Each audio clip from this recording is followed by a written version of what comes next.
Ladies and gentlemen. Ladies and gentlemen. Podcasting since 2005. You're listening to Gamertag Radio. With your host, podcaster Hall of Famer Danny Pena, the always opinionated Parris Lilly, and from outside of the norm, Peter Toledo. This is Gamertag Radio. Here we go.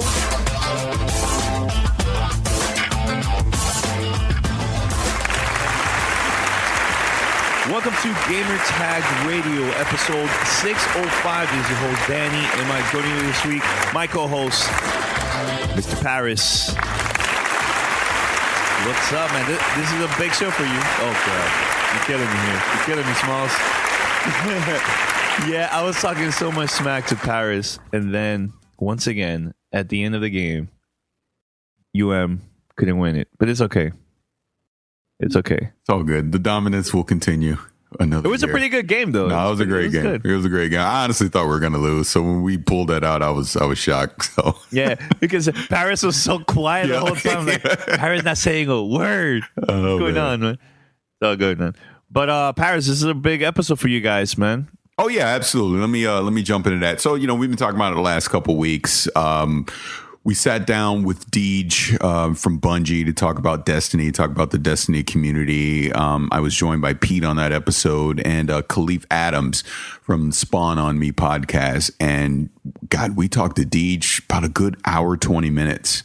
Like I said, just about everything with the community. I mean, we didn't get like super in depth with little nitpicky stuff on the game. I mean, we brought up a few things, but I mean, that's not DeeJ's place. I mean, we'd have to talk to a developer from Bungie to get into more in depth with the technical side of the game. But it was a great conversation, as you guys will hear. A lot of fun. DeeJ, like I've said many times, is really good at his job. You just give him a few talking points and he'll just go from there. So, yeah, I mean, like I said, this is going to be a long one, hour, 20 minutes. So, pace yourself accordingly. But I think you guys will enjoy it. Oh, and I also want to say, since that recording, I just ran my son through the Wrath of the Machine raid as well. And I just want to thank all the people over at Guardian 1 clan helping me out. Kahlief was jumping in on that too. Got him the Outbreak Prime quest to get the pulse rifle for himself. So, I mean, we're still having a blast with the game. And like I even say in the interview, it's just great to be able to have a game that I can play with my son. And I don't have to worry about, all the crazy violence and just, things that aren't appropriate for a 10-year-old that we can enjoy together. So it's fun. All right. So we definitely going to play it right now. So head over to gamertagradio.com or play.it/gamertag and listen to our past episodes and share with your friends. You can find us on iTunes, Stitcher, Spotify, TuneIn Radio, and other podcast directories. Send us your feedback or questions. Give us a call at 786-273-7GTR. Email us at fanmail@gamertagradio.com or leave a message on speakpipe.com/gamertagradio. All right, Parris, so we have a couple of sponsors for this episode. Let's start with the first one. Yes. We got Mack Weldon. We've talked about them in the past. Mack Weldon makes some of the best undergarments that you can get in this industry. Underwear, socks, shirts, undershirts, hoodies, sweatpants, etc. But, the main thing about Mack Weldon, man, is just they're comfortable. They're super comfortable. Hey, look, I'm rocking some Mack Weldon underwears right now. That's just how good they are. They actually have a promo code right now. So if you go to MackWeldon.com, you can get 20% off your order using our code GamerTag. Again, some of the best undergarments you can get in this industry is from Mack Weldon. So go to MackWeldon.com, use that promo code GamerTag, and get 20% off your order. Excuse me. I'll say that one more time. Go to MackWeldon.com, use our promo code GamerTag, and get 20% off your order. Danny, you still use Mack Weldon, right? Hell yeah.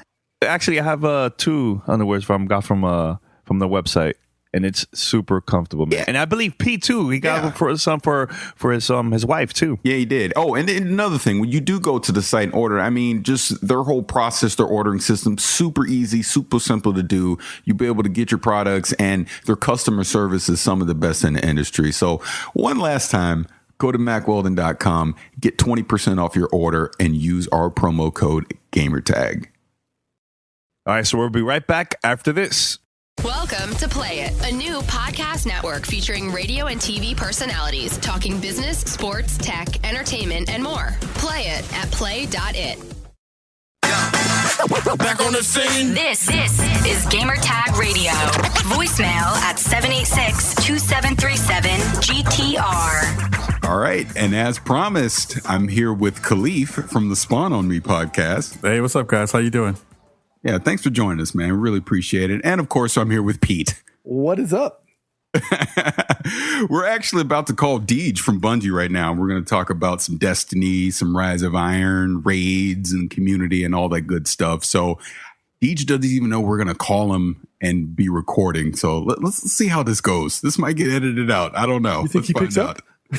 No, he'll pick up because I just chatted with him. He'll pick up. He'll pick up. He might not pick up. He's like, I won't talk to y'all no more. All right, I'm going to add him right now. All right. After a few technical difficulties, we are here with DeeJ from Bungie. Bungie. Oh my God. I'm going to, you know what? I am not going to edit that out. We're keeping that in. Yeah. So I require you edit that out. You're off brand. You're off message. We are Bungie. We worked really hard to be Bungie. And by God. No, but on the real, thank you, DeeJ, for being here from Bungie. We really appreciate you taking the time to talk to us about Destiny and Rise of Iron. It just happens to be my favorite topic of conversation. So the pleasure's all mine, gentlemen. How you doing? No, we're doing good. We're doing good. I'm here with Peter and I'm here with Kahlief. Hello. Greetings. Hello. And they quietly said hello. But moving on. So Rise of Iron. Yes. Actually, I'm glad that we got you post-launch instead of before launch, because now the game is out. You're in listening mode now. I have a couple things I do want to bring up. Before I get to any of that, though, I was one of the crazy people at 2 a.m. that got up with my coffee in hand, and I turned on my PlayStation 4 in excitement, and all of a sudden it was Rise of the Taper. And I was actually with the guys from Guardian Radio. I was sitting in their party, and we're all trying to get on, and obviously we know the queue system and everything came up, and I think I wound up getting in about 3:30, 3:45, something like that. But the point I'm making is, where were you when all this was I was happening? right there in the studio. I was standing in the middle of all the desks of the hardworking people that were working at getting you guys online. I would love to give you some thoughtful explanation as to what was going on. They were saying all sorts of highly technical things. It's an interesting thing to work at Bungie. You are, at least in my role, as a community guy at Bungie, you are a gamer and a developer, but neither at the same time. If I'm playing video games with people from the community, I can say, I'm just like you guys. I came from the community. I'm a player just like you. And they say, yeah, but you can walk up to Luke Smith and have a conversation. I'm like, yes, I can. Yes, I can. And if I come up to Luke Smith and I have that conversation, he can say, well, as somebody who, represents the community, there's a certain perspective that, you have. And, so that's the interesting thing is there's a certain black magic that happens underneath the hood. And I'll never fully understand it. I'm in awe of people that can create fantastical adventures out of math. And as somebody who was a straight C student in math, I'll never try to speak for those guys. But there was a whole group of people. I work really closely with the guys in Destiny player support. So if you're talking to us on the help forum, they're the ones who are listening. If you're receiving tweets from @BungieHelp, they're the ones who are tweeting. In association with the DOC, the Destiny Operations Center. So it was, kind of like a scene from Apollo 13. And, we brought our astronauts home. It only took us 90 minutes. And then, we got you fine people up in orbit and the adventure began. So, in terms of millions of people making a run at brand new content, not terrible, not ideal. They certainly weren't pleased. They would prefer that the rocket launches as soon as we push the big red button. But, people were playing Rise of Iron before the same sun came up, at least in our part of the world. And ever since then, it's been pretty smooth sailing. Yeah, it has been. And you actually bring up a point that I might as well tangent off into right now. we were playing, obviously we're playing Rise of Iron. And at one point we were going into Archon's Forge, and we heard like the trick to kind of walk slowly up the hallway, and then you'll kind of get match made in with some other people to get in. And I actually got to see it happen. And I saw like 2 different Guardians ghost in with our group, and we went into Archon's Forge. And I think, Kahlief, I think you were with me when I came to this epiphany that the tech, and I don't think we talk about this enough anymore with this game, the technology behind the scenes on what Destiny's doing on the server side, with seamlessly taking us from public spaces into private spaces and back and forth, and all the matchmaking that's going on is fantastic. I really can't think of another game that's doing it on this level. So one other thing to bring up, just about the initial launch night, do you have any idea what that queue size got up to? Because I know when it kicked me out, I got down to like 7,000, and it kicked me out, and I think I was like right at 300,000. Do you know how big it eventually got? No, I don't. And that's not perfect science. The queue is there to provide an essential piece of player feedback, to essentially say a lot of people want to play Destiny right now. Our servers have some different ideas, and we're working on the problem. So it's not like waiting in line to get on an airplane where one person goes on one at a time, and you can watch the numbers go down. It's an essential estimation of load bearing and stuff like that. Again, you're asking me to answer questions that are so far beyond my realm of understanding of my pay grade. I really prefer, as you just said, not to talk about the technology. I prefer to talk about the fantasy that enables. I don't want you thinking about matchmaking. I don't want you to think about, the science and the arts and the sciences that bring people from private spaces into public spaces. What I'm really interested in is that sensibility that you're in a living world, that you're on this adventure that brings you in contact with other Guardians, and the immersion and sort of our suspension of disbelief that this is a video game. I love it when people project their imaginations into the world of Destiny, and they have these amazing adventures that bring them into brief contact with people they may never meet again, but you're going to focus some gunfire in a common direction, and you're all going to profit from that moment. I mean, these are the things that, these are the stories that I bring home with me from TwitchCon. People talking about a video game that has introduced them to some of their best friends in the world, and an adventure that has exposed them to other people, not just different worlds, not just strange alien races, but an experience that has brought them together with new and interesting people from all over the world that have shaped their lives and changed the way they experience entertainment. Oh, no, absolutely. I completely agree with you. And I definitely want to circle back into that very conversation. But I have to bring up one thing, and then I'm going to shut up, because I know Peter and Kahlief have a lot they want to say as well. But since you've said many times before Rise of Iron came out, that was your time to talk. That was your time to explain the game. And now that we're in the post-launch, it's now your time to listen and to get feedback from the community, and to hear what we have to say.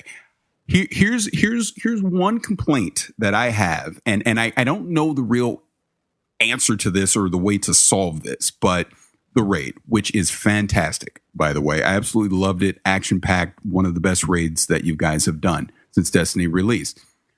Here's my issues. You crack me up. It came out 3 days after launch.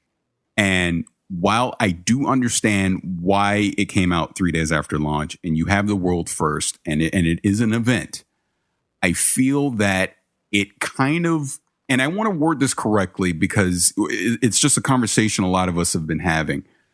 It tends to separate the community in a way, because I feel like myself, I have a full-time job. I'm married. I have kids. I love the game. I like to play. I'm not a filthy casual, but I'm not the super hardcore person that can do a YouTube stream or a Twitch stream or have a blog on it and they live and breathe Destiny. Or I'm not 15 years old and I have all the time in the world. You're not? I'm not. I believe it or not, I'm not. But the point I'm making is I don't have the time to basically, farm and level up in those 3 days to quote unquote be raid ready. I did try, by the way. I'm part of Guardian 1 clan, and they invited me to come try World's First with them.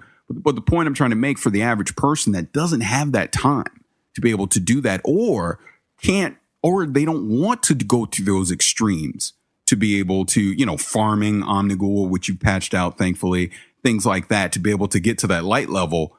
I feel like you're basically saying there's the normal Destiny crowd, and then there's this 1% crowd that's allowed to attempt worlds first. And I'm not saying I would get worlds first, but I would at least like the opportunity to attempt worlds first, because, I have fun with the raid. I like to do that. I like the challenge of it. But I mean, on Friday, I was with everyone else watching other people attempt to do it. And I hope I'm saying this correctly with the point I'm trying to get across. I just feel like, I don't know. I understand with light level and people, going way past the recommended light level. So that's why potentially you're doing it in 3 days. But I feel like there needs to be some middle ground. Like maybe instead of world's first being attempted that Friday, maybe it was attempted that Tuesday to give people like myself the weekend to actually try and get my light level up, things like that. So I'm just curious your thoughts, and if there's any way if there's been that conversation happening in the studio. It certainly has. That conversation has rung out across the community. The first thing I would say is just to rephrase what you just provided me with, not as complaining, but as feedback. And we never talk to the Guardians in that way, to say, oh man, what's with the complaining? We want to understand our audience. We want to know how you feel. We want to know what your stories were in experiencing this content for the first time. And yes, the world first, the idea of world first is usually something that is earned by elite members of our community. I, like you, do not count myself among them. If somebody has a vault full of hundreds of exotic engrams that they fought to win and they, saved, I think there was an idea that those things should still be worth something. But the team is always learning from the launch of a game. And there has been a number of conversations inside of our studio ever since the game launched about what is the best way to go about this? What is the best way to tune a progression system that is there to enable millions of Guardians to evolve down their own personal paths. So we learn about what this community needs and how this community thrives and how they prefer to play every single time we release content. And that's one of the great things about Destiny and the relationship that Bungie has had with the Guardians, is that this hasn't just been an experience of creating something and pushing it out the door and hoping that people like it, wondering what people think about it. Once upon a time, it was a matter of going and reading feedback on an internet forum, like halo.bungie.org or bungie.net, or reading, NeoGAF. I mean, there was a time when I first joined the Bungie community where you didn't even have YouTube videos to watch. There were no dados. There were no more consoles. Claude Herrera at halo.bungie.org was willing to upload our videos to his own server, assuming we passed the peer review. So we are more connected to the community than ever, and we see that as a benefit. We see it as a benefit that we can understand our audience and how they want to be entertained, because it just makes us better at what we do. And as for how you can keep that audience entertained at different phases of their adventure, with the Taken King, what we did was we reinvented the player experience. So basically everything you were holding on to quickly became, I don't want to say irrelevant, but less relevant. I started the Taken King wearing legendaries and exotics and finished that adventure wearing greens and blues. Rise of Iron was very different, simply because we felt the player progression system was in a place that rewarded different types of players equally for their level of investment in the game. And coming into Rise of Iron, they were able to experience those first few steps in their own way. As for how we handle things going forward, all of those things have been advised and informed by the past couple of weeks. So, you all are on the hook to keep telling us what you think, because as you have said yourself, we're listening.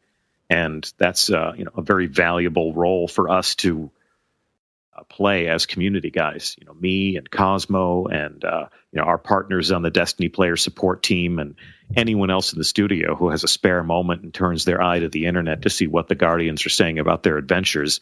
all of that stuff helps to make Destiny a better game. And I would hope, people tend to agree that over time it has made Destiny a better game.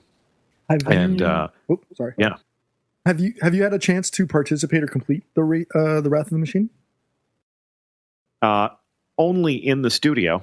Okay. Ever since the game has come out, I've been supporting the live experience. We've had a couple of updates that we pushed. I might have played it this weekend, but I was down in San Diego, rubbing elbows with different people in the community.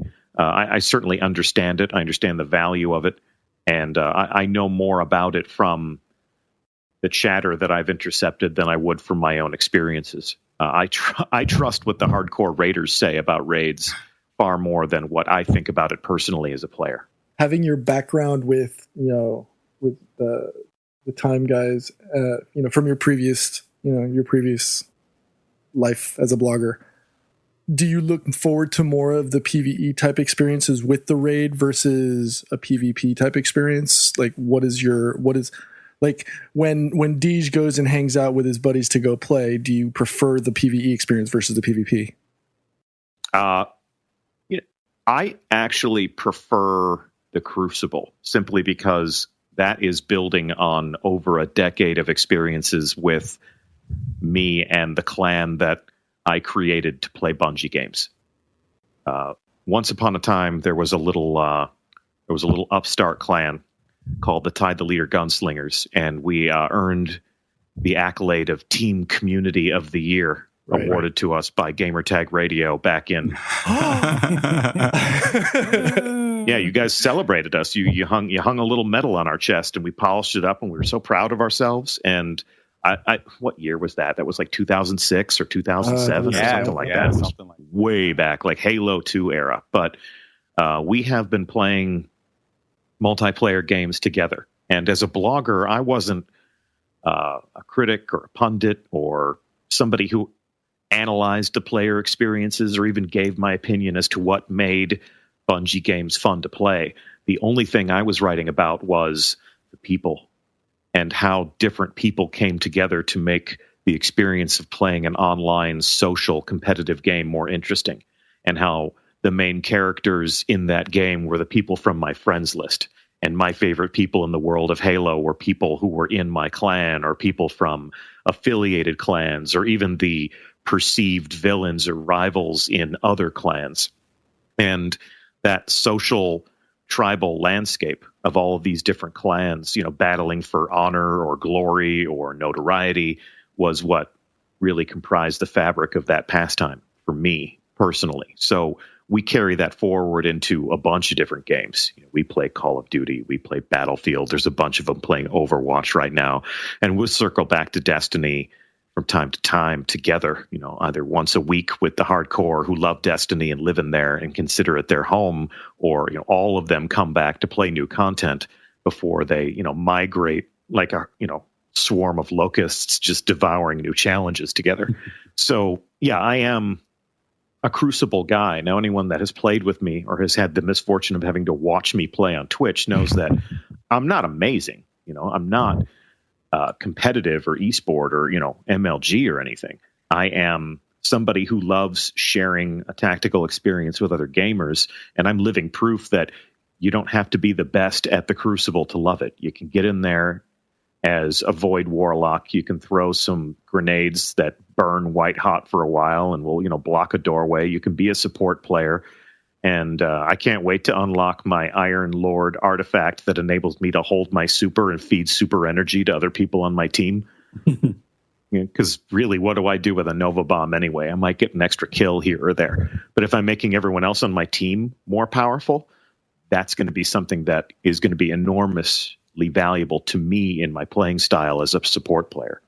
And I've already seen benefit of that in the current raid because I did run that artifact and it was very valuable. But I'm sorry, Kahlief, I know you're about to ask a question. I was just going to jump in there and say, raid night has broken up many a family and friendship. And it hasn't happened in our groups yet. We're still going strong. We kind of dip in and out of circles. But I guess I'd want to ask you, what has been your worst raid fail so far in any of the raids that you've done? Have you gotten to the end, almost taken down the raid boss, and then missed a jump or got real squishy right at the end of a raid? I joined a group of coworkers and some of their friends late night. I was hanging out. I got an invite, jumped in, and they were they had been overserved out of their own refrigerators or wherever they came from. They had been well overserved, and they said, "You want to play a hard mode raid?" I was like, "Sure, let's play." Let's play my first hard mode raid, and we didn't finish. I sat there watching people trying to traverse that open abyss with the jumping puzzle, those Vex structures winking in and out of existence. And we watched one person just do it over and over and over again, just falling to their death. And after 20 minutes of sitting on my couch at 2:00 in the morning, having been overserved myself and watching that person fall to their deaths for 20 minutes, I said, "I love you all. I'll see you Monday. I'm turning off my box now." They're like, "No, we'll get it. We'll get it." I was like, "We just might someday, but it is not this day." And I turned off my console with that. So, but there have been many good raiding nights since. I think that raiding night is a net positive. For every marriage or friendship it has destroyed, I think it has created two. I met people at TwitchCon who had met each other and gotten married playing Destiny, and many people have met and made friends playing this game. So I lament anyone who has destroyed a friendship playing the game, but my sneaking suspicion is that we built a world here that has connected people and brought them together. So we regret nothing. Yeah, you 100% have. And I just have to say really quick, I think Kahlief may have been talking about someone while we were doing the raid the other night, and we were literally at the final slam of the boss, and we could have ended it, and someone missed their jump. I don't know who that was. I had a cramp in my leg. And I missed the jump. It just translated into the real world game, and it just, That's the immersion I'm talking about, man. That's what I'm saying. Yeah. Well, no, we don't talk about emergency. We don't talk about technology. We talk about cramps in legs. Yeah, that's the way it works. That's the way it works. Yep. Yeah. Yeah.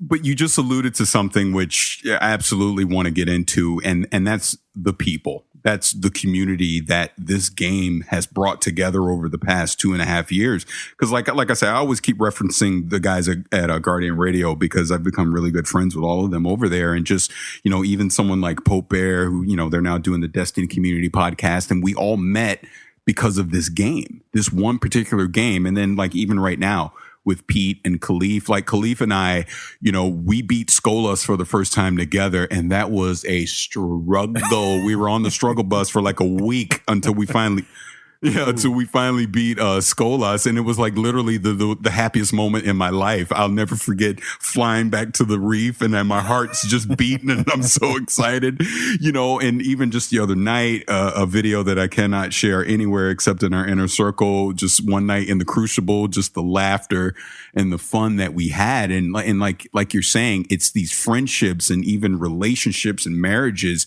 that have come together or quote unquote been broken up allegedly because of this game that is just so invaluable. And like yourself, you've literally traveled all over the world at this point and just met all these different people who have come together over this game. And, I find it so fascinating being in your position, having met so many people that have come together over this game. It's I just wonder, does it ever get old for you? Absolutely not. No. And that's one of the reasons why Destiny is so replayable is the human element is endlessly dynamic. You never know what living, thinking people are going to infuse into this entertainment. And I never get tired of meeting people who play Destiny or hearing their stories or having them tell me, their unique perspectives. I played a strike with at Gamescom with two guys from Spain, and they were speaking Spanish. And they told me at the top of the stream, when we're playing the strike with our audience, we're going to be speaking Spanish. So we're going to try to stop from time to time and speak English to you so that you don't feel uncomfortable. And I told them, guys, you can't make me uncomfortable by speaking Spanish. Let's just jump in and do this. And if I jump on my Sparrow and I'm pulling away from them, I would just, I took some Spanish in high school, so I'm like, guys, vamos, vamos, vamos, and It's like, say whatever I need, like I asked him right before the show, it's like, how do you say revive? And they're like, revivir. So I was, trading a little bit of tactical chatter with these guys, in a second language, which for us Americans is not something we get the chance to do every once in a while. I've met people from Spain. I've met people from Russia. I've met people from Germany. I've met people from France, Italy. We've been to Milan Games Week, Paris Games Week, which is named after you. To Gamescom 4 times. We've been to E3 a whole bunch of times. I've done my first TwitchCon now. I've been to PAX every single time that it's been thrown here in Seattle since I moved here 5 years ago. Meeting people who play the game and hearing their stories is the single greatest source of morale for me personally to do this job. To be on the front lines of constructive feedback, to listen to people telling us about where they think the experience could be better or where the experience need to be fixed to meet their satisfaction is an important part of the job. But getting out into the world and exchanging a handshake and some eye contact and a conversation about why Destiny is so deeply meaningful to them is what makes all of the things that we do to keep the community rolling and online and operational worth it. And it's a complete and total, like I said before, it's a complete and total net positive. It's amazing to serve the Guardians, and it's a pure pleasure to be the person that gets to carry Bungie's message of action and adventure forth into the world, because there are so many enthusiastic people that are so deeply appreciative of the experiences that we've provided through this game. And I love it. You'll never hear me complain about it. I have to get on a plane again. Unity's so hard. I mean, people say, community management is a thankless job right before they thank you for doing it. So it's a ton of fun, man. It's a ton of fun. You'll never hear me expressing fatigue over the things that I get to do on behalf of Bungie. As a I'm sorry. Sorry, yeah, it's okay. As a community manager, how do you sift through the noise of the internet? Like, how do you determine what's viable versus what's just useless chatter, and how does that make it back to who determines what makes it back to the dev team? Well, I don't think there's such a thing as useless chatter. I think you can easily say as a community manager that the customer is always right. Now, I don't know how to engineer an experience that brings people together seamlessly to go enjoy Archon's Forge together, and I would wager that most of the people who play Destiny also don't. But what they are right about when they talk to us is how they feel. If somebody takes time out of their day to come to Bungie.net or to go to Reddit or to go to Bungie.org or NeoGAF or anywhere else they can congregate in large enough numbers that they pop up on our radar, the things that we read, assuming they're being honest, assuming they're not, assuming they're being sincere and they're not just being provocative, sincere, honest feedback is always valuable in whatever form it comes. Sometimes you have to boil away the anger to get to the truth of the matter, but it's always worth listening to the player of your game. In terms of how to filter that or how to digest that, there is no scientific method for that. You have to live it. You have to immerse yourself in it. The person who is better at that at Bungie than me right now is Cosmo. And I should really push Cosmo out there to talk about these things more often, because he's doing an amazing job of listening to the internet. He is the best listener at Bungie right now. And he reads everything he can find. And on a regular basis now, we'll create a brief and send that to every single person at Bungie. Here's what the community is talking about. Here are the major issues of the day. Here are the ideas that they have for how the game could be better in their own image. Here are the things that we're doing that they would like, fixed or corrected, or here's what they love, or here's what they're grateful for. And he sends that to every single person at Bungie, whether they are a world artist or an associate user interface tester, or no matter what they do at Bungie, they get this email from Cosmo. And it's not scientific.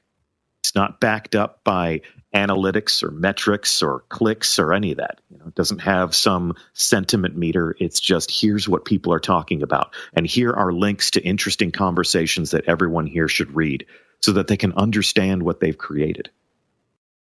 Because we can sit in our studio with our reflective glass and our security, and we can make the things that we think are cool.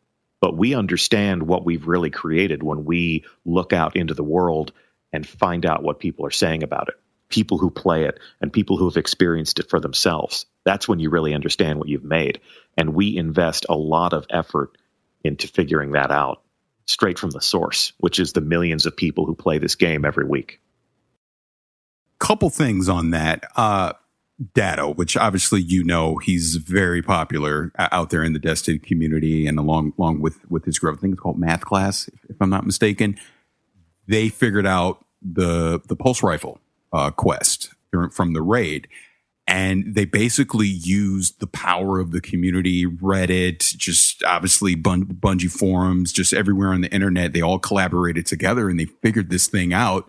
And they got it done, and it had spread like wildfires, over the weekend since then. I don't know how much you've seen since you were at TwitchCon, but you also brought up Cosmo, which I'm glad you did, because he went to Destiny Community Con, which I wanted to go. I almost went, and I missed out on it. So just in a general sense, when you see things like a Destiny Community Con, and then you see a collaboration from the community, like with Dado figuring out this quest from the Bungie point of view, I mean, how proud does that make you to be able to see that you guys, like you've said many times, you've made this game, you've given us this tool, this world to go out and explore and do things, and you're seeing the community take it back and absolutely make it its own.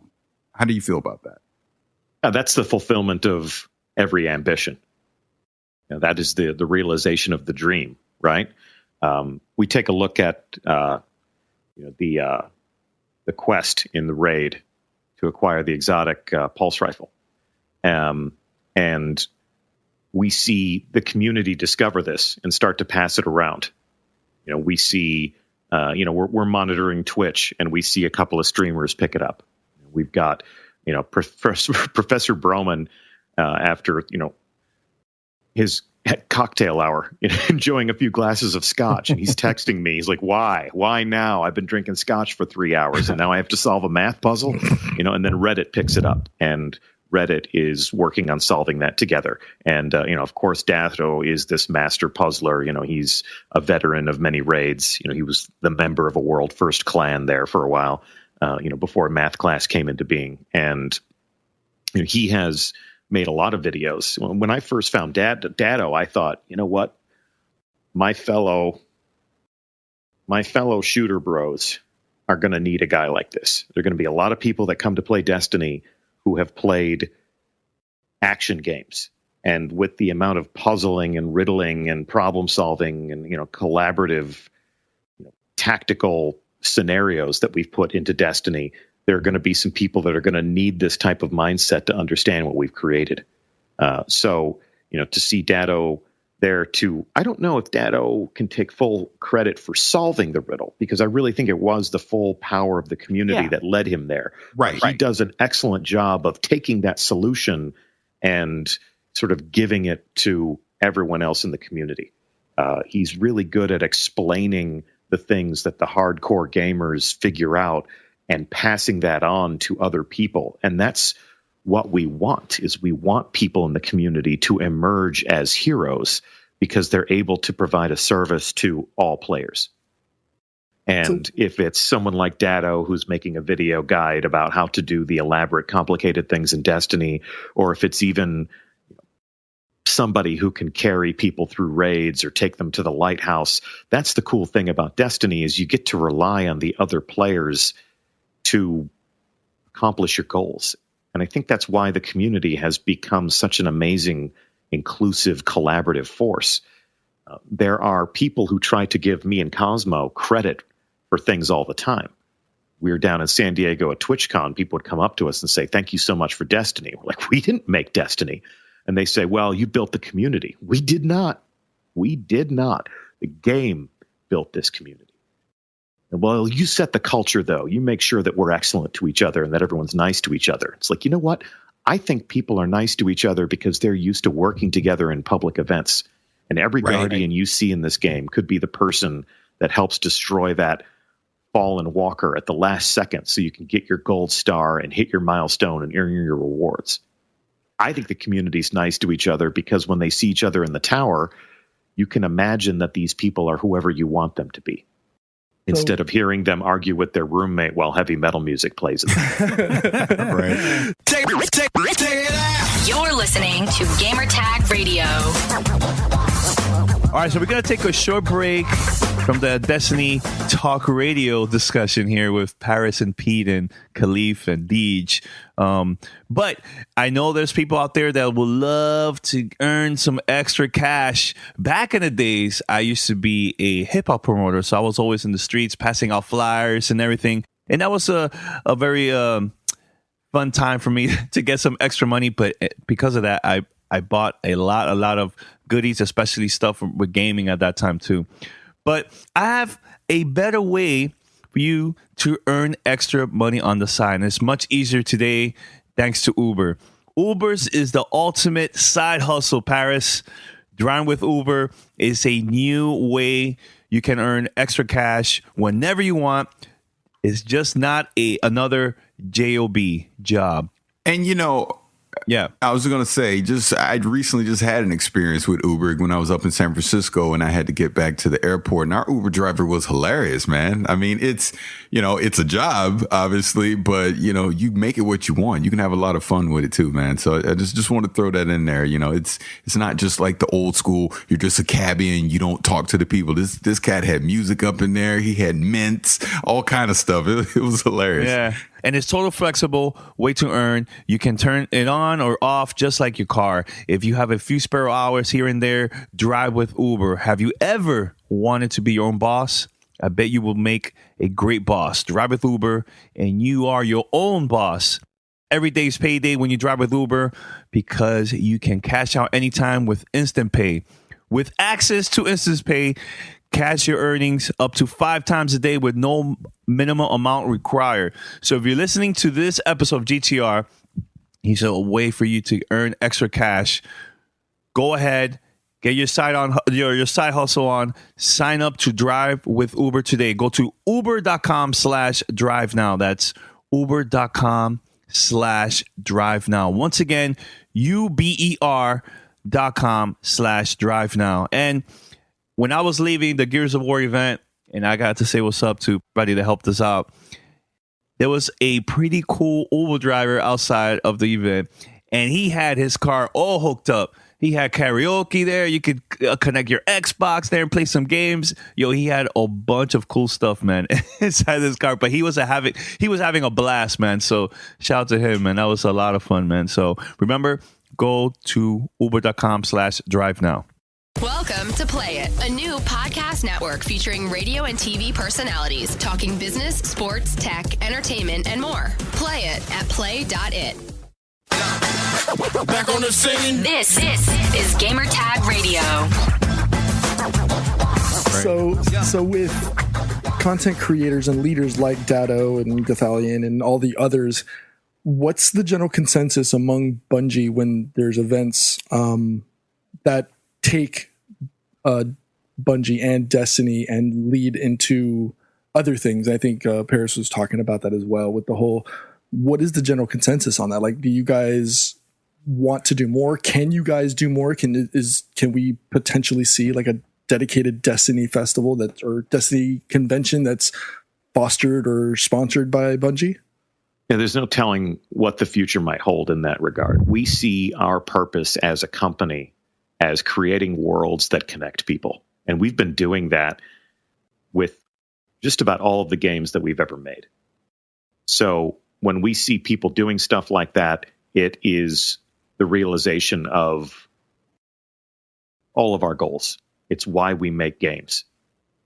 To create a game that entertains somebody is awesome and amazing, and we love those sorts of games. They inspire us to tell better stories. They inspire us to create amazing worlds. We love our games because they do bring people together and result in that spark of social interaction. That was one of the reasons we really felt strongly about going to PAX this year.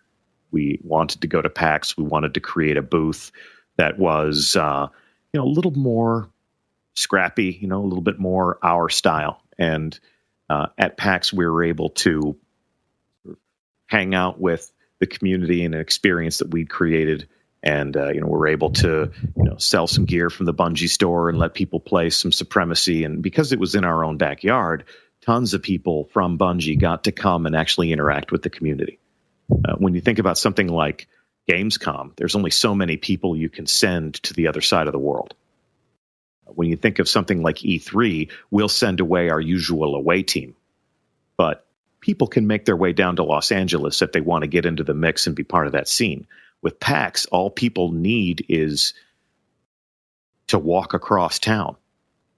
So PAX was an important moment for us as a studio this year because a lot of people on our team got to meet the Guardians and got to see them in their cosplay and got to walk up and down the line of people that had gathered to play our game. With Destiny Community Con, it would have been awesome to go, but it was a week after I got back from Gamescom and a week before we went to PAX. So, we sent Cosmo.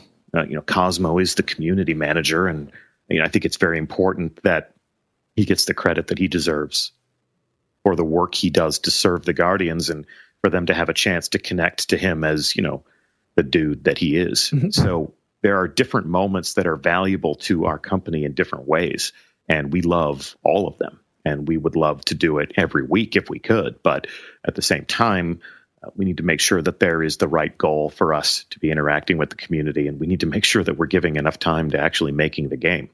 No game, no events, no launch, no party. That's the rules. Right. Well, you keep bringing up Cosmo. I absolutely would love to be able to have a conversation with him one day about just, again, all the things that he sees from his perspective, especially because I know I used to see him on Reddit before he actually joined Bungie. But one thing someone I have to bring up just to, again, acknowledge how this community has taken the tools that you've given and turned it into its own thing is Bife. My name is Bife. You can find him on YouTube. All the lore stuff that he does is amazing. Like my son and I watch his lore videos all the time. My son knows more about Destiny because of Bife than I could ever dream to know. And it amazes me. So like I say, when I see just the content creation that's coming out of this game on its own, like again, we bring up Destiny Community Con, which I think they're turning into Guardian Con or something like that now. You guys had nothing to do with that.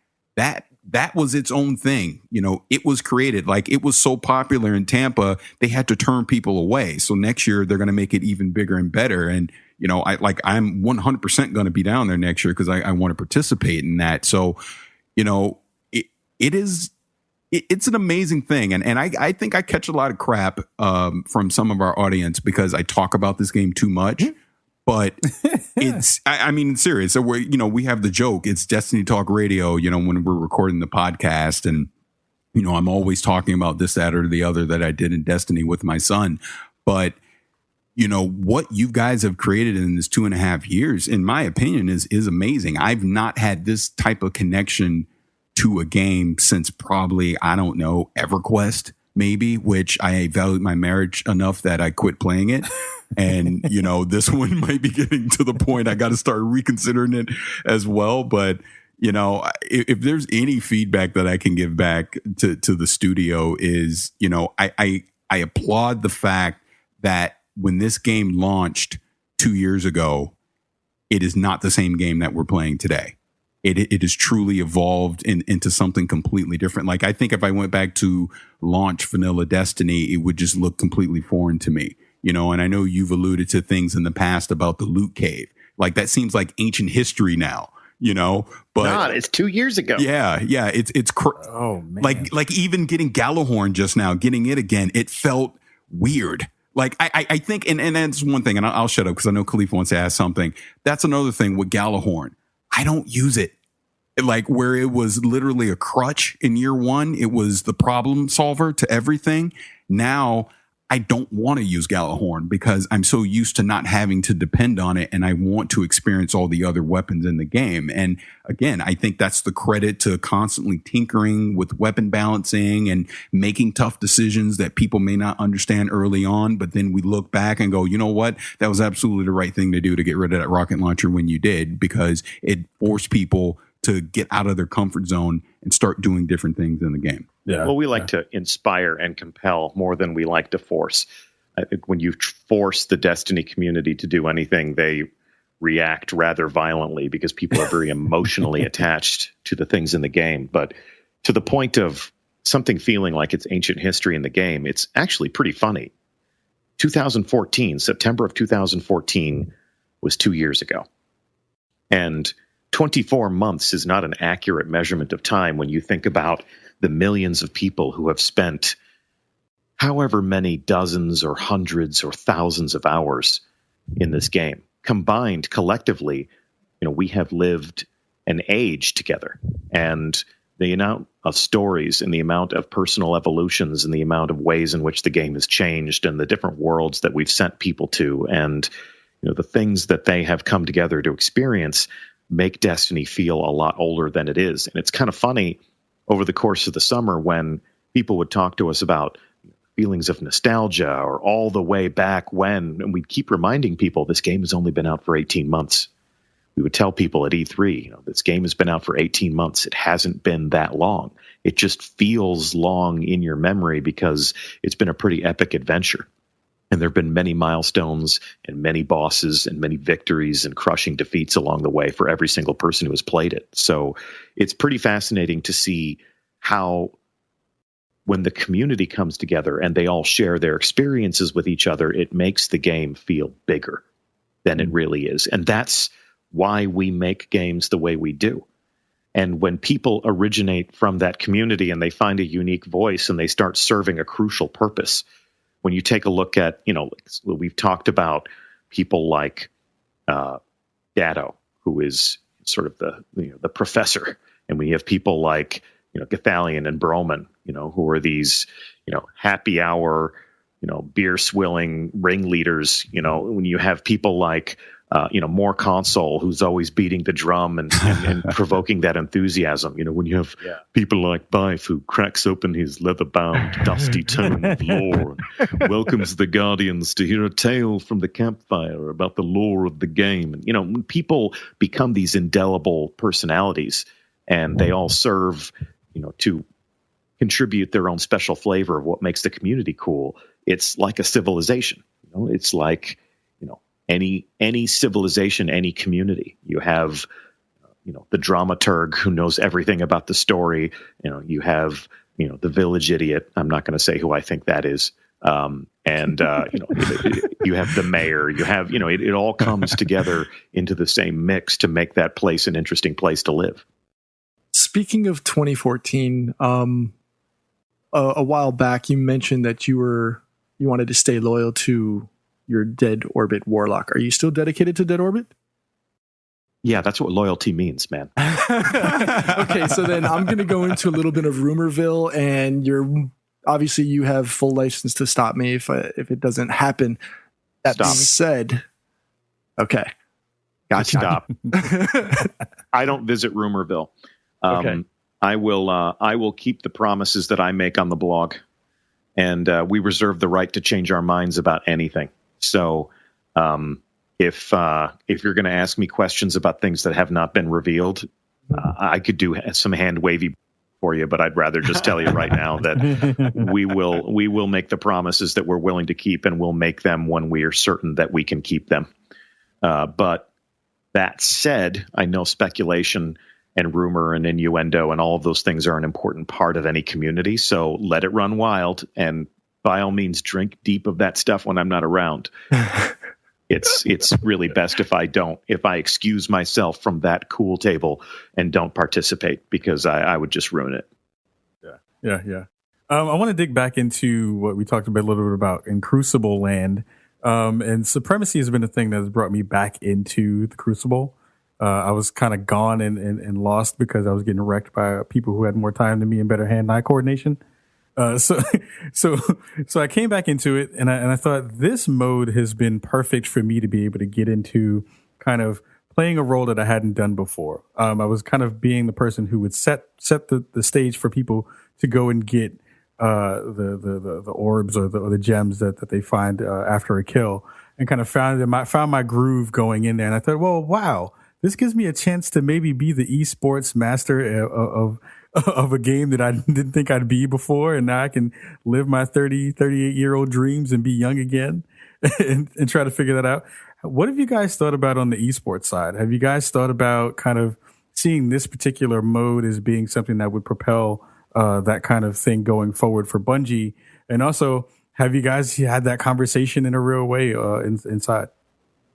I think a rule of thumb is whenever I see a forum post that says, "Dear Bungie, have you ever considered stop?" Yes, we have. There's hundreds of people that work at Bungie. We all play Destiny. We all think about Destiny all day long. So if you can imagine anything about Destiny, I can assure you that somebody at Bungie has considered it or debated it or brought it up. We've scrutinized the potential of these experiences from every single direction. And that is what we aim to do, is work together to decide what are the best ideas, what are the things that we can commit to as a team, what are the things that we can create that will appeal to the most guardians in the community so that we can keep them unified and keep them enjoying the experience for the same reasons. In terms of esport, that is such a charged word in the industry these days. Oh, yeah. And with Rise of Iron, we have delivered new Crucible maps. We've delivered this new mode that places a very strong emphasis on teamwork and collaboration, shared tactical excellence, all of the things that I love video games for the most.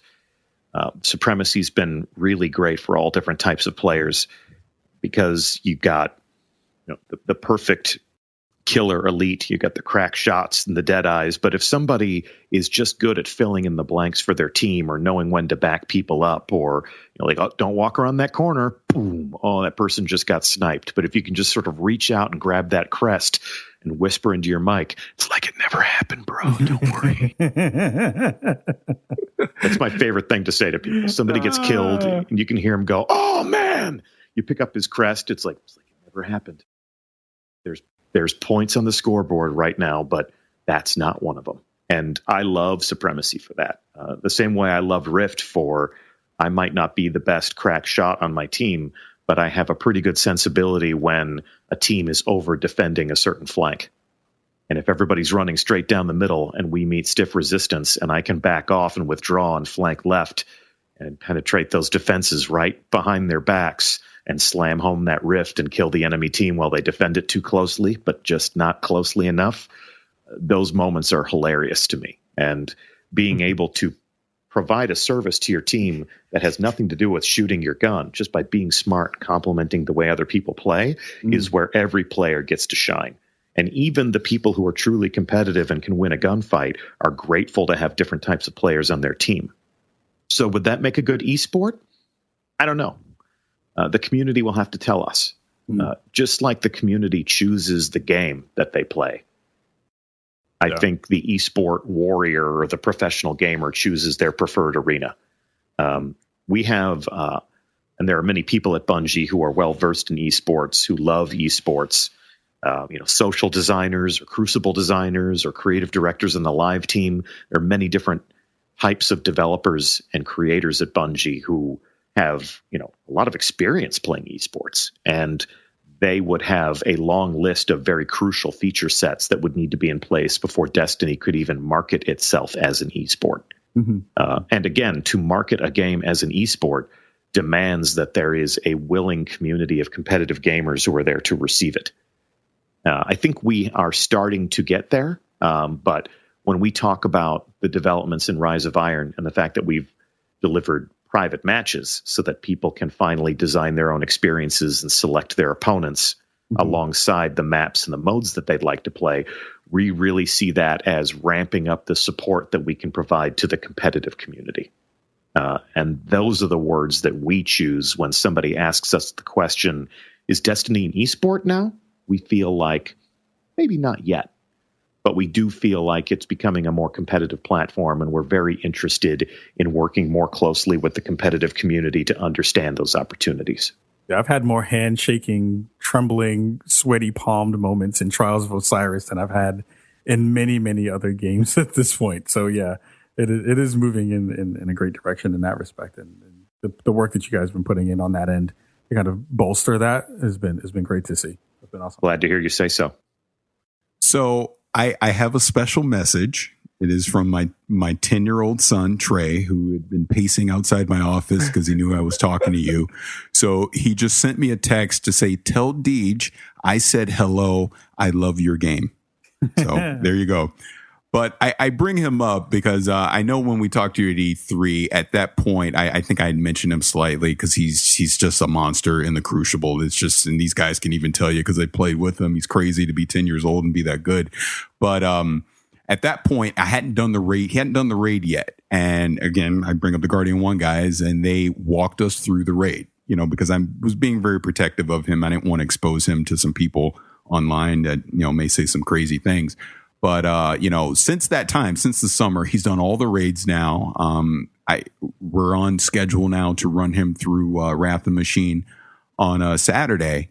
And I bring him up because for me, and I keep going back to this game, it's brought us closer together as father and son because this is our thing to do on the weekends or at night. We play Destiny, probably so much so that my wife gives us both a dirty look. But, I want to express that to you, and maybe if someone else from the team eventually hears this one day, that, it is that social experience that a father and son can have together, and we have fun. And these guys hear us when we're in a party chat. I mean, he cracks us up because, he holds nothing back, and he's so good at the game. And I bring up the comfort zone thing again. He's taking me out of my comfort zone because, like Kahlief brought up Trials of Osiris, I was not very good at the Crucible, so I didn't want to ever play it. But because I wanted to play with my son, it got me out of my comfort zone, and I play Crucible all the time now, so much so that, we want to do Trials of Osiris and we do Elimination, and Iron Banner this week will be a big thing for us and things like that. So, I'll just say it again. This game has definitely changed some things in the Lilly household for sure. That is hilarious. Well, I thank Trey for helping you to challenge yourself in some new and exciting ways. And how funny is it that here you are raising this kid and exposing him to the dangers of the world and teaching him how to navigate those things. And it starts with something as simple as don't cross the street when the light's yellow. Wait until it's green again, and that can actually shift inside of a video game. The tables are turned, the shoe is on the other foot. He's like, Dad, don't go out there right now. They're sniping. It's like, okay, I'm sorry. Yeah. Oh no. Yeah, for sure. We hop in his backpack all the time because he carries us through a lot of matches online. Yeah. How funny is it that a video game can completely reverse the roles there? Like the master becomes the apprentice. And, it's just so fun to hear those stories. It's so fun to hear how video games allow people to step outside of their usual role in their lives and become something completely different. In the community, I get to be somewhat of an authority figure. I get to break the news. I get to tell people, what the rules of engagement are on our forum. But as soon as I step into the world of the game, I am a peasant. I am somebody who is, at the mercy of our community. If they tell me to stand and to perform a certain activity, I accept all orders in the Crucible. I am at their mercy, and it's their world. We're only visiting. That's one of the things that we were even talking about when we were down at TwitchCon. When we visit the community on Twitch, we're on their turf, and we need to be respectful of the fact that the Twitch directory for Destiny is a thing that thrives because of them, not because of us. And it's important that we always honor the fact that the community manages itself much more than Cosmo and I ever could, which is why the different voices in the community, voices like yours, voices like any of the YouTubers, voices like people on the feedback forum at Bungie.net who are notorious for making a good argument and rallying the consensus around themselves. There is a network of community managers that makes Destiny strong. And I think we've been very fortunate that different people in the community have lent their own personality and their own enthusiasm for the game to make the game better, and then that can, sort of boil itself all the way down in a crucible, if you will, to the level where you and Trey are just enjoying this awesome experience together. No, absolutely. Now, you brought up the Twitch channel, and I know you guys now have a dedicated Twitch studio, at Bungie, and you did the initial like reveal, not of the Plaguelands, but of the new Cosmodrome on Twitch. And then you guys went dark and you kind of started letting the community actually tell the story leading up to Rise of Iron, which I did like. But what can we expect next from on the Twitch channel? We're going to see a walkthrough of the raid, or maybe some other things. Yeah, we're going to do all of these things. In fact, we've been eager to get back up online. I mean, it was my idea to maybe do like a little pre-show of the raid, and cooler heads prevailed, and we said, you know what, the raid is still a mystery. It's still this unknown adventure that the community is about to embark on together. Let's actually wait before we start describing it as an experience designed by humans. Let's let it be that mysterious. Let's let it be that mysterious vault that everyone's going to descend into together to destroy the source of Siva forever, and But there's all sorts of fun things we can do on the raid, in our Twitch studio. We can get up and we can do a raid along that is narrated and commentated by Joe Blackburn, who's one of the leading designers of the Wrath of the Machine. We could go on a patrol, ride along in the Plaguelands with some of the world artists that created that environment and what their inspirations were, and some of the different experienced designers. We can go into the Crucible and we could just walk around the maps with some of the Crucible designers. Now that we have private matches, we could just quiet things down a little bit and let people talk about how they design spaces where combat's supposed to happen and how they add art to that experience so that it still captures your imagination. I love the ability that we have a live stage in our studio that we can use to let the creators and the artists and the designers take a bow. I think any artist who creates something wants to at least be appreciated for their work, whether it's applause or the opportunity to take a bow at the end of the stage, or to see people hear their music and dance to it, or to see people play that video game and how it impacts their lives, and to be able to get out there and share their perspectives and to tell the people who love that stuff what they were thinking about when they made it has been an awesome touch point for our community. And we're going to continue to do that stuff. And we've got this fresh content now. But over the course of the summer, after we revealed the game on Twitch, after we revealed the snowy Cosmodrome, the passage of time, and the Galar-winged Sparrow, we went to Gamescom, and they had built a live TV studio. Activision built the booth at Gamescom centered around a live TV studio so that we could do a stream there on foreign soil. And that was the reveal for private matches. And we have had a lot of fun using Twitch as an emerging platform to have a conversation with the community where they thrive. And after a while, it was, I think, important for us to kind of back off and start to let people in the community experience these things for the first time and tell their own story, because we can tell you that our game is cool all day long. But when somebody who is their own person says, yeah, I played it. Yes, it's cool. Yes, you should look forward to it. Yes, I will be playing it a bunch when it comes out. That's just as meaningful as us saying, here's what we made. We're super excited, and this is why we made it. But now that the game is out, we can spend a couple of weeks for people to go out and experience it for themselves, finish that raid for the first time themselves. We still have more raiding to do. There's still a heroic mode that we're going to release, and there are still some interesting things that will be coming in to Destiny later on this year. But we can get up on Twitch and we can enjoy those things with the people who created it and with some of the people from the community who love it the most. Has the ability to kind of, a lot of companies and a lot of gaming studios have been going into a way more open development format in a lot of ways. And you see, you guys are taking advantage of that with the live streams and things like that. Has seeing that kind of movement happen across gaming changed the way that you as a community manager of this particular community has kind of made you speed up the process, or maybe kind of be super even more cautious about kind of how content and messaging goes out to folks, because folks now have this expectation for a little bit more of a peek behind the curtain? Has that been kind of hard to kind of maneuver in those spaces, or has it been actually kind of good for you guys to kind of have to be more fleet of foot? Well, it's always great to have new mediums or new environments you can use to talk to fans. Every medium has its own strengths. Podcast is great for getting beyond the boundaries of a tweet and how limiting that can be, and having a long form conversation about why we think the game is cool or why it's important to us, or, what's on our mind when we create these things at Bungie. Twitch is great because it's so completely interactive. In real time, we can really understand why people love Destiny, and we can see them go through the paces of the things that we create immediately. We can tell how quickly people are going to finish the raid. We can hear the conversations that they're having with people while they play. And it's not edited, and it's not packaged or repurposed later on. It's happening right now. And that's been enormously valuable for us.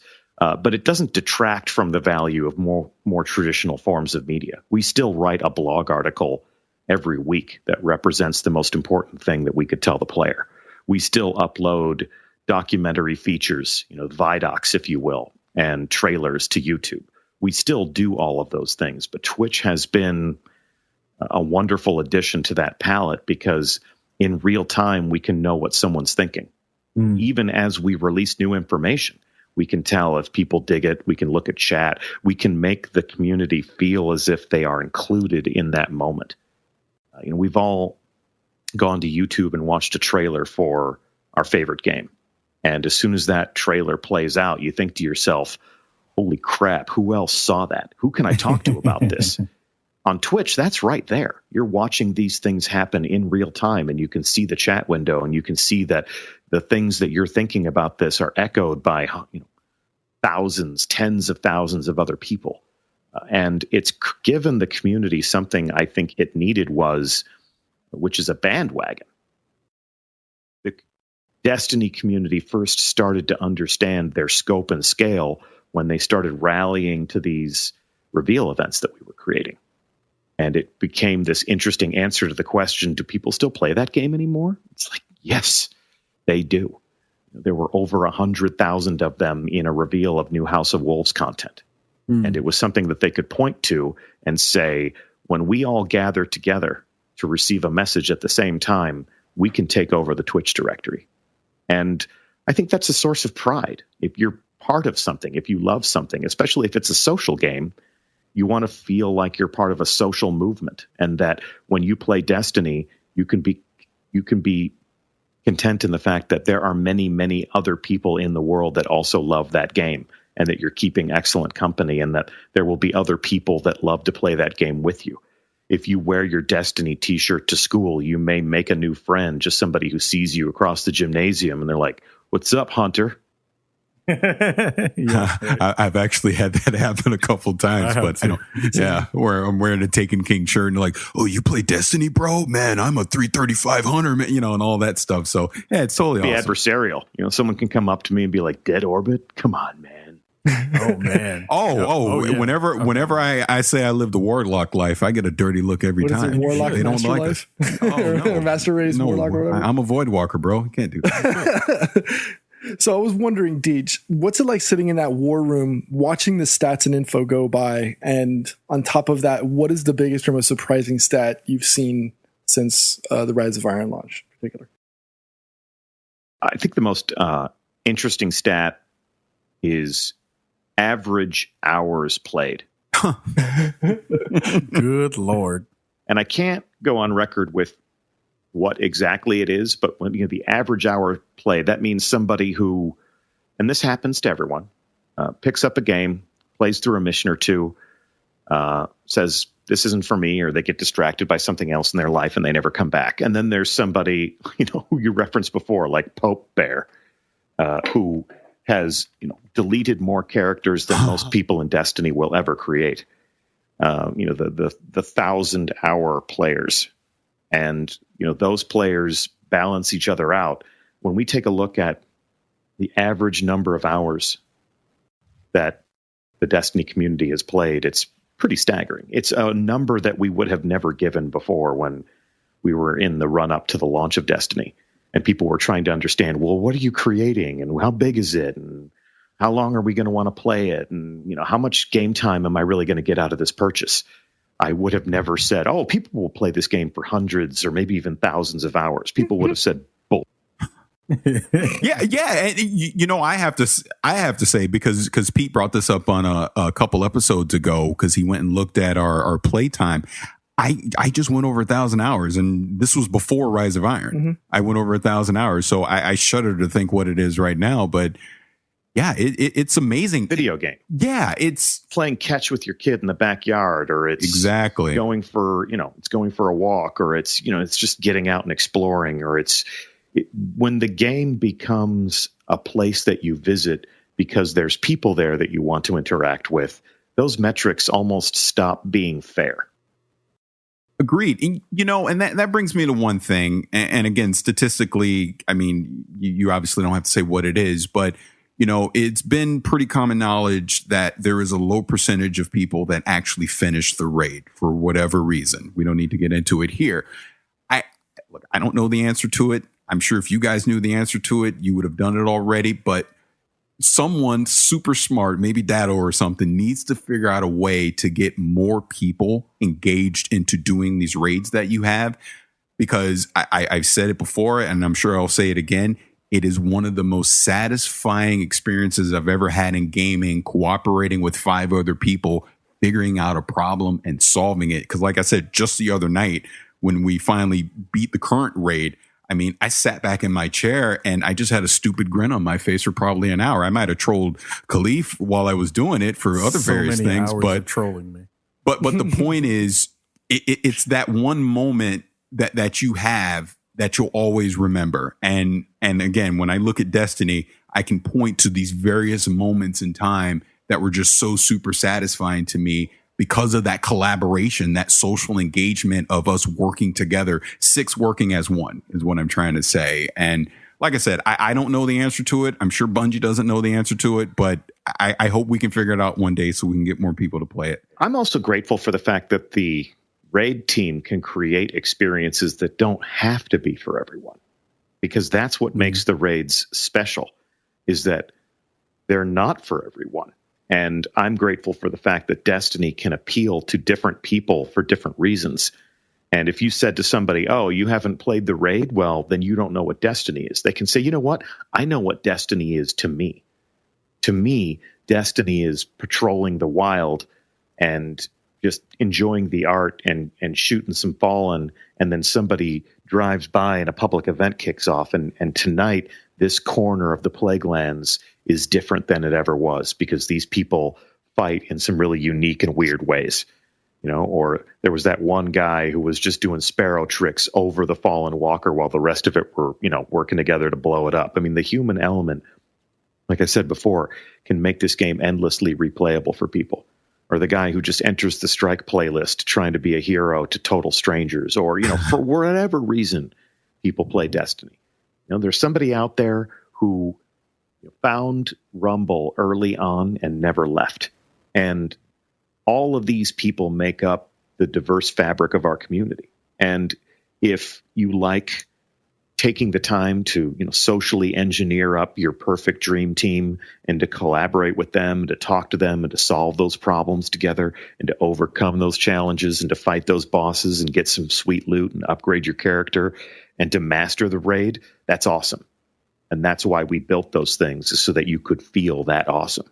But I do like the fact that we haven't asked the raid team to create something that everyone needs to experience, because that's what makes it unique. And, I agree with you. Experiencing a video game with a full fire team is incredible. And I would even go a step further and say that being in a clan is the best way to experience any video game, assuming you like team sports. Absolutely.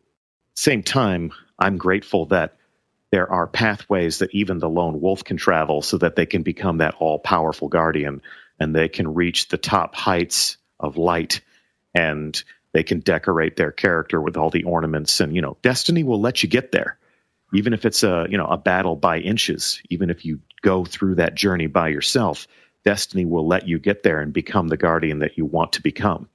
But when we say become legend, What we mean is that there is a watching audience that can appreciate you and your achievements, and that there will always be a new player of this game that can walk up to you in the tower and point at you as if to say, your character's glowing and mine's not, and I think you're awesome.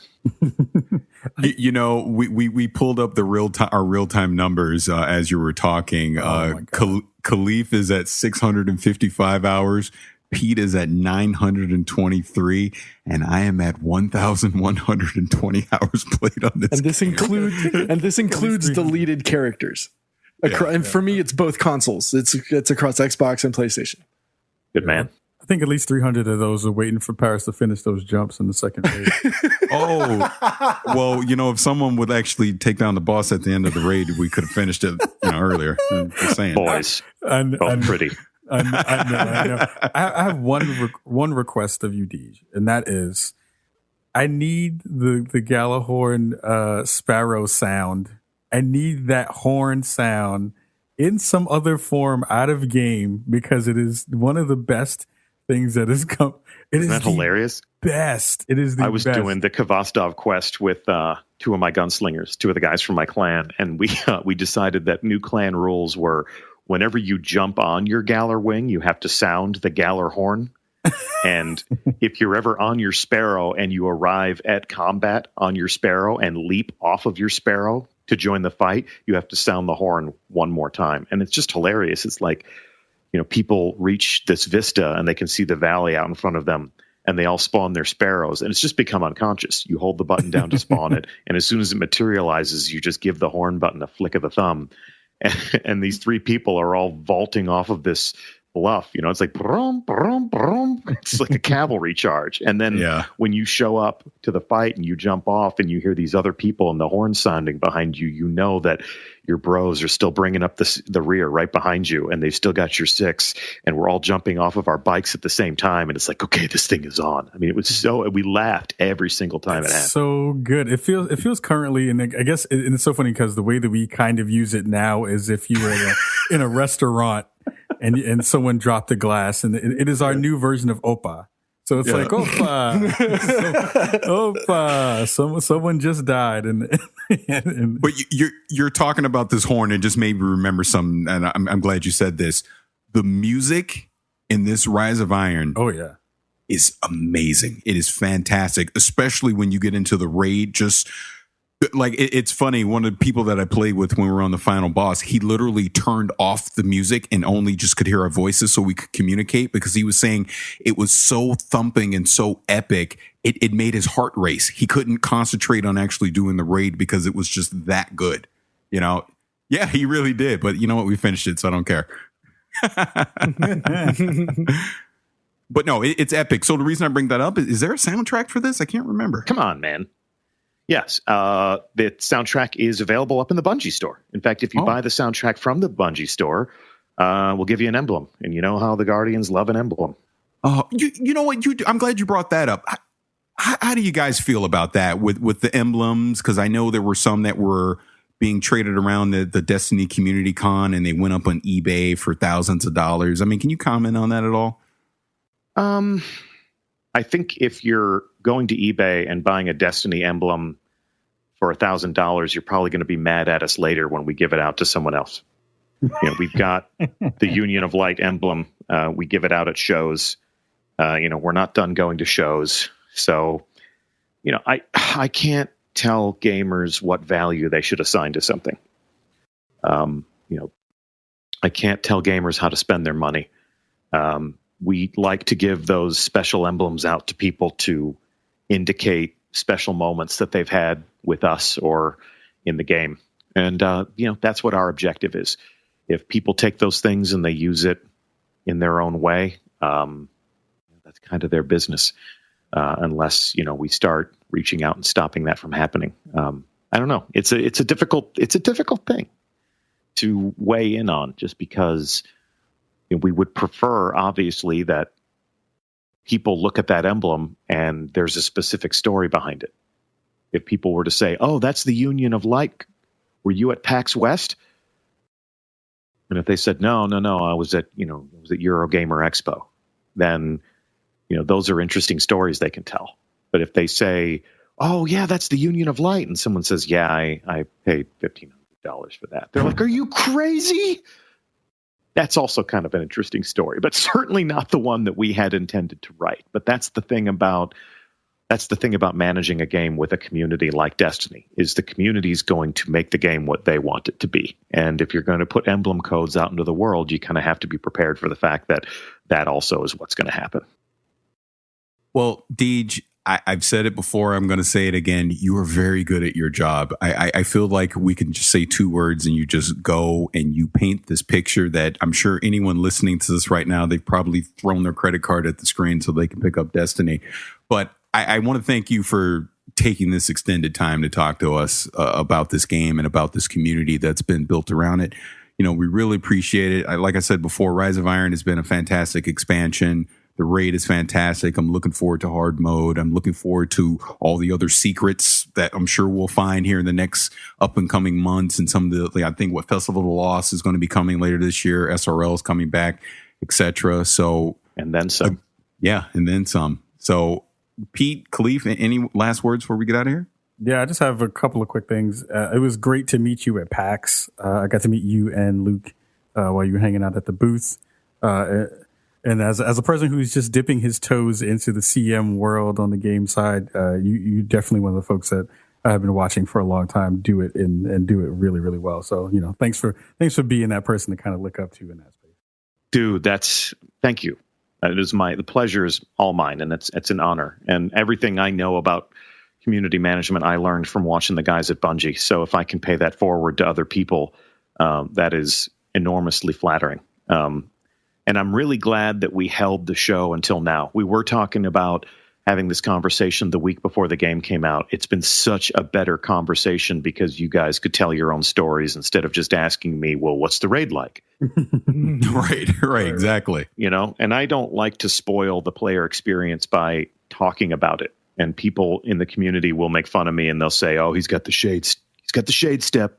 You know? And really, for me, it's a matter of getting people close enough to the game so that its gravity well can pull them in without destroying every single moment of surprise that the game can afford. So I hope we do a good job of that, but it is nice when the game finally comes out and we've left a few things for the community to discover also, because that's really what it's all supposed to be about. So thanks for hanging in there. And as I sort of disappeared into the cone of silence right before the game launched, you know, I still knew that I wanted to come by and have this conversation because it's always a good one. No, yeah, again, thank you. And it's starting to become a yearly thing. So hopefully next year we can have you on again and we can do this all over again. So Pete, any last thing from you? No, just, I think we've mentioned this before. Every time we talk with you, it's just like you have this way with words. You lure us in with your dulcet tones, and it's just, I've always wondered, like, do you rehearse for not just like these interviews, but like for like when you have these live events, or is this all just like freestyled off the top of your head? Like, I am indeed this full of I love it. that's great. Like I said at the top of the show, this is my favorite topic of conversation. I just got back from a show where I spent all weekend long talking to people about Destiny and talking about their experiences and talking about why they love the game for different reasons. And, you know, I am extremely fortunate to do what I do for a living. And I've been talking about Bungie games and why they're fun to play with other people for a long time now. Well over, I had a 10-year anniversary with my original Bungie clan. 50 people gathered in Chicago, and we all played games together as old friends and went out and just, you know, shared the city together. And it was awesome. But this is something that I've been doing for a long time, and I'm thrilled to be able to do it for Bungie and to represent a talented team of people that I have admired for a long time and have watched as they've grown into something that I admire even more. So, you know, I like my gig. It's really easy for me to sit on my couch and talk to guys like you about Destiny and to learn something else about it, you know, to be able to go back into work and say, you know, there's this guy who's not a Crucible player, but his kid Trey drags him into Trials of Osiris, and that broadens his horizons. So that's what we do, is we make a game that brings people together and they drag each other out of their comfort zones. You know, being reminded of why Destiny is cool. And being reminded of why it's important to people for different reasons makes us better at what we do and makes me smarter about why Destiny is valuable. So this is, pleasure's all mine. Pleasure is completely all mine. And with that, I think we should go ahead and wrap this up. So again, DeeJ, thank you. You're amazing. Just that last 2 minutes of what you just said summed up everything that we just talked about for an hour. And I really appreciate you taking the time out of your schedule to talk to us. I know you go around the community talking to everyone all the time about this game, and you came and talked to us as well. So thank you. I can't say that enough. Thank you. And with that, we are out of here. So this has been whatever episode of Gamertag Radio, because I don't know what it is, but I'm sure Danny will edit. Oh, you know what? Let me say this about Danny, because obviously you know Danny. As great as you are about talking about this game, you can't get Danny to play it. We try so hard, but he refuses to play. So I don't know what you can say to get him to play, but he will not play this game. Well, all I can say is become legend. All right. And with that, we're out. Back on the scene. This is Gamertag Radio.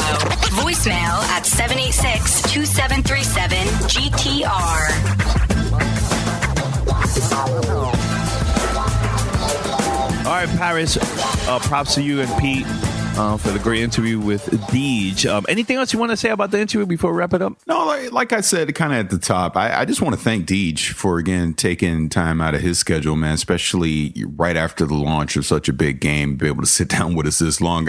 Every time I talk to him, I never expect to talk to him as long as we do, but I mean, he's totally into it. Like he said, let's not make this an annual thing. Let's do it more. So hopefully, when they have some more big events throughout the year, we can reach out to them and have them on the show again. Like I said, I even want to try and see if we can get some more people from Bungie on and talk about the game as well. But the overall thing that I took from it, it's a fantastic community of people. I know this game is not for everyone, and I try not to talk about it too much, but I've just met so many great people through it, and I just want to make sure that I pass that along so that you guys can hear that as well. But thank you, Kahlief, for jumping on with us as well. Thank you, DeeJ. We had a blast, and like I said, hopefully we can do this again soon.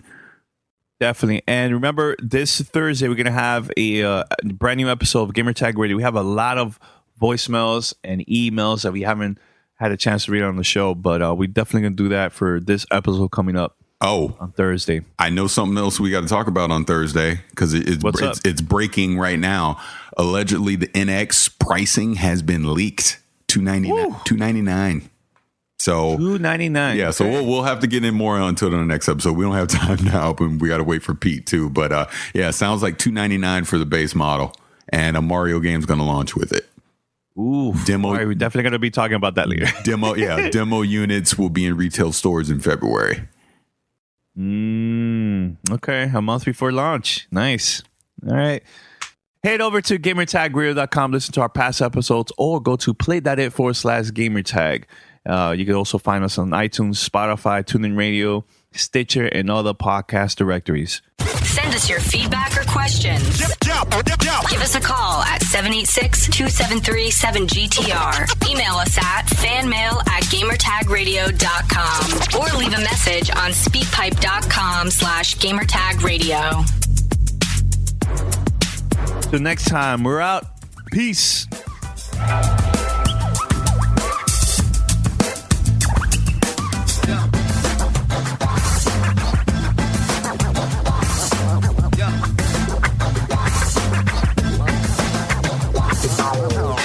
Thanks for listening to Gamertag Radio. Be sure to like us on Facebook and follow us on Twitter.